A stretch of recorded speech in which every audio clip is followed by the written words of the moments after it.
Goosebumps is back, and this time in a serialized format. They're not doing the anthology stuff that they did in the 90s TV show, and it's also a little bit darker than the Jack Black era of Goosebumps movies. It is streaming now on Disney Plus and Hulu.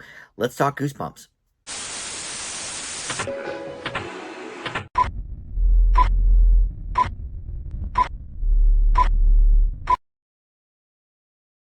Hey guys, Dan here. This is Dan Reviews It. Welcome to my TV review for the new series Goosebumps. They dropped half of this season just in time for Halloween. There's going to be 10 episodes in all. The first six are up as of now. The sixth episode just dropped today as of this recording.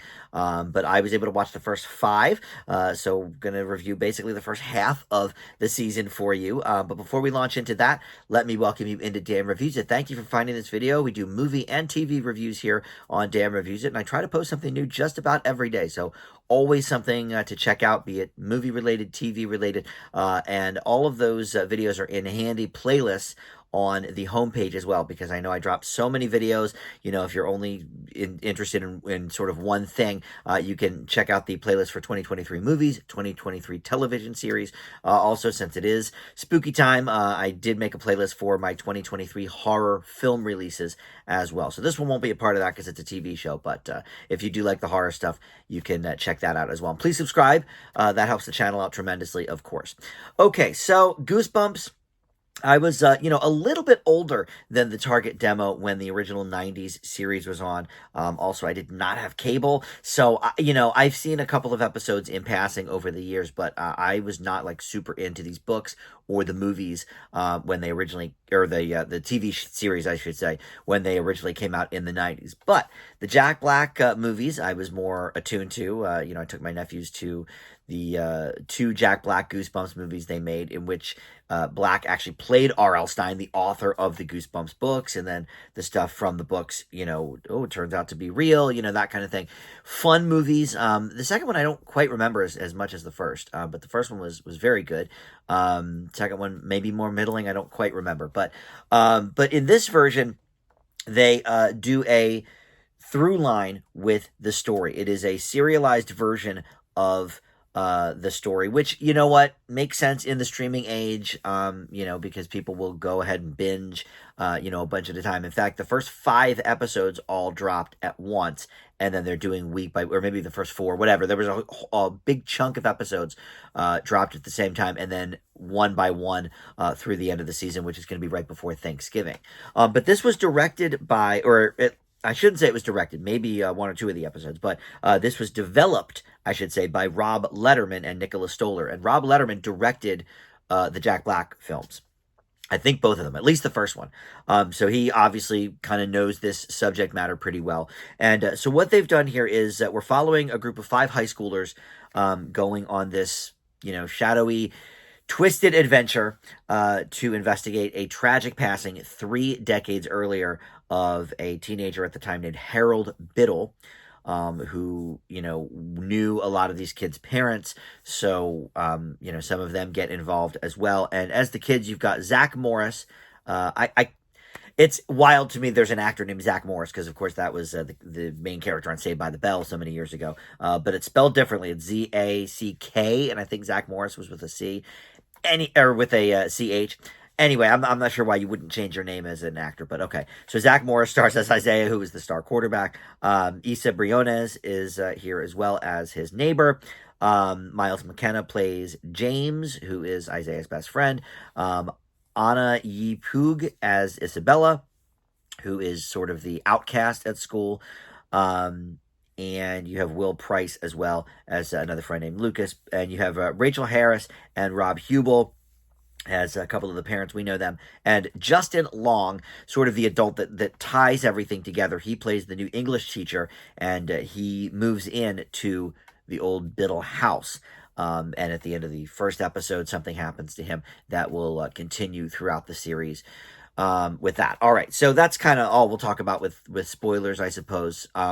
So this is rated TV 14, even though it is on Disney Plus. Look, a lot of their Marvel stuff is certainly for older kids and adults. Same with, at this point, some of the Star Wars stuff. But this is a little bit darker than the Jack Black films. They were both rated PG. This is less comedic in tone. Justin Long does add some humor to it, as he usually does. But for the most part, this is darker in tone than that stuff, and also just kind of more adult. There's stuff about the adults having affairs and that kind of thing. So this is definitely for a little bit of an older crowd. Now, I know the 90s Nickelodeon show was quite dark. So it's, in terms of like the dark element of this show, it's probably actually about on par with that. I feel like if those same episodes were released today, they probably would be TV 14. I don't even know if they had the rating system back when the original Goosebumps was on, but from what I understand, pretty dark stuff in that realm. That, Are You Afraid of the Dark? Nickelodeon kind of had a couple of more kid friendly horror shows, but still kind of dark elements to them that might give young kids nightmares. So I would say the appropriate age for this is maybe like 10 and up.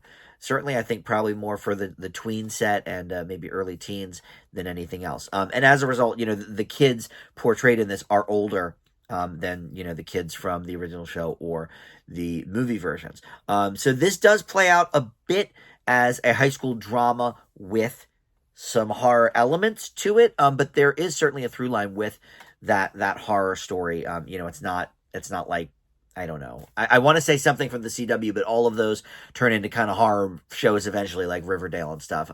So maybe that's not the best idea, but it's like, I don't know. There's definitely some like Dawson's Creek type elements to it, but with the horror as well. And a lot of the famous characters that we met from the books and the series are present here as well, kind of episode by episode. They'll sort of weave their way in and out. The episode I just watched was about Slappy, the dummy. Slappy to me seems almost like the Joker at this point in Batman. Like, every iteration of Batman has a Joker, right? And I feel like there's so many untapped kind of, I don't know, villains is the right word, but creatures or whatever from the book series and the original TV show. But we keep going back to the Slappy well because he's so popular.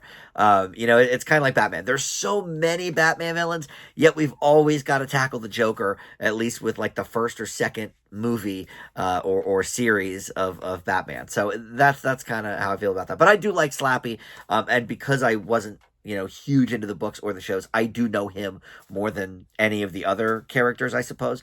The acting here is okay. It's typical, teen show acting, Nickelodeon acting. It's fine. It's passable.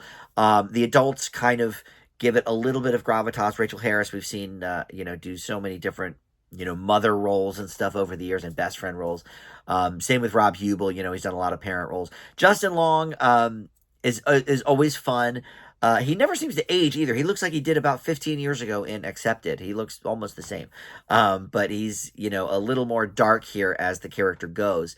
But look, overall, I think you could do worse for your Halloween fare. It's not great. I do think the original Goosebumps film is better. And this definitely is not as fun. It does also have a problem that I always talk about when there's a nighttime scene or they're in a dark room. It's kind of hard to see what's going on. They need to light these scenes a little bit more. I know there's sort of that mysterious element, but give us something to look at, not just, thumping around and people screaming and stuff. So a little hard to see some of the scenes. But overall, this is fairly enjoyable. You can see this, by the way, both on Disney Plus and Hulu. Disney Corporation sort of owns both, or they have the majority stake in Hulu, or whatever it is. So it's part of Huluween, and it's also part of Hollow Stream on Disney Plus. So if you have either of those things, you can check them out. Freeform even ran, I think, the first 2 episodes a few weeks ago when they premiered. So you can check this out weekly on those streamers through November. I believe 17th will be the final episode, week by week. I leave Goosebumps 2023 with a B-. All right, thanks for watching. Dan Reviews It, and we'll see you next time. Bye.